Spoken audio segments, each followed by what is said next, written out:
Halo, selamat berjumpa dengan materi pembelajaran agama Katolik dengan topik mengembangkan budaya kehidupan.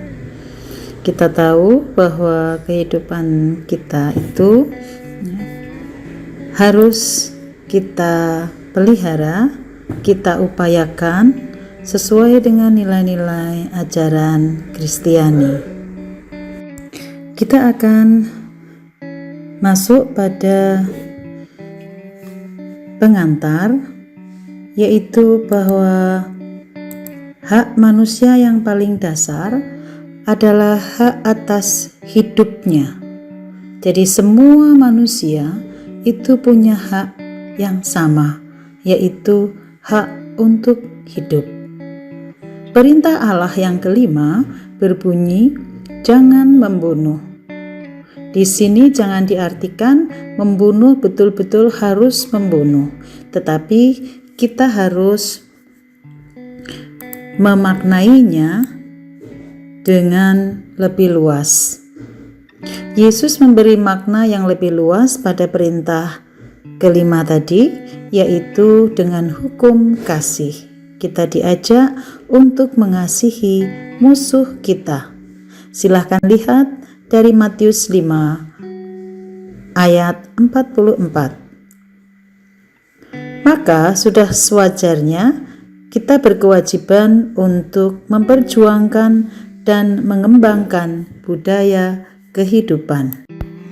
Hal-hal yang berlawanan dengan budaya kehidupan menurut iman Kristiani, yang pertama adalah perang. Perang ataupun persenjataan itu tidak akan mampu membangun perdamaian antar bangsa dan kerukunan antar bangsa. Bagaimanapun alasannya, apapun alasannya, perang itu tidak membangun perdamaian. Ingat bahwa ketika Yesus lahir, malaikat berkata, "Damai di bumi." Perhatikan Injil Lukas bab 2. Kita pun diutus untuk menjadi pembawa damai. Sebagai pengikut Kristus, sebagai orang Kristiani, dimanapun kita berada, kita diutus untuk pembawa damai. Silahkan buka Injil Lukas bab 10. Aborsi menurut iman Kristiani itu melanggar kehidupan, karena kehidupan manusia itu harus dihormati dan dilindungi secara absolut sejak mulai pembuahan. Jadi mulai bertemunya sel sperma dengan telur, itulah kehidupan sudah mulai dan harus dihormati, dilindungi, dijaga. Pengguguran dan pembunuhan anak merupakan tindakan kejahatan yang durhaka. Ini sesuai dengan Gaudium et Spes artikel 51. Keterlibatan aktif dalam suatu abortus juga termasuk pelanggaran berat. Silahkan cek di buku Katekismus Gereja Katolik di poin 2270 dan 2273 ya. Yang ketiga, eutanasia. Eutanasia tidak diperbolehkan menurut iman Kristiani karena ini mempercepat kematian seseorang secara aktif dan terencana. Juga apabila secara medis ia sudah tidak dapat lagi disembuhkan, tetap ini tidak diperbolehkan. Termasuk juga kalau eutanasia ini dilakukan atas permintaan pasien sendiri. Gereja Katolik melarang. Berikutnya adalah bunuh diri. Bunuh diri itu bertentangan dengan kecondongan kodrat manusia. Orang harus memelihara hidupnya, bukan mematikan hidupnya.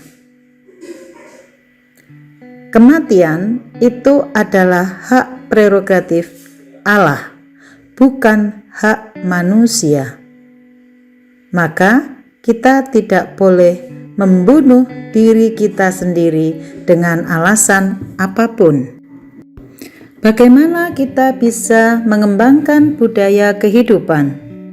Dengan cara gerakan hidup sehat. Bagaimana gerakan hidup sehat itu bisa kita lakukan?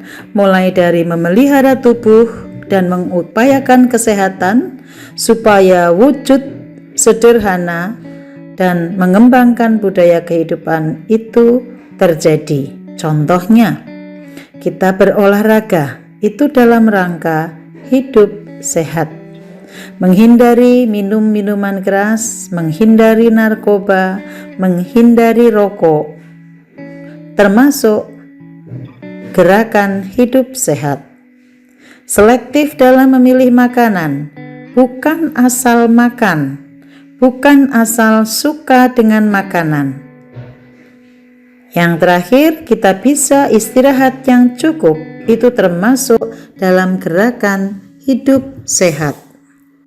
Mengembangkan budaya kasih. Yesus sendiri peduli dengan penderitaan sesama, maka kita pun sebagai murid-murid Kristus, kita diajak untuk peka terhadap penderitaan sesama. Mulai dari penderitaan yang betul-betul kelihatan, misalnya kelaparan, kemiskinan, sampai penderitaan yang tidak tampak, misalnya tertekan, takut. Maka kita diwajibkan untuk peduli dengan sesama sesuai dengan bidang kita masing-masing, sesuai dengan talenta yang kita miliki.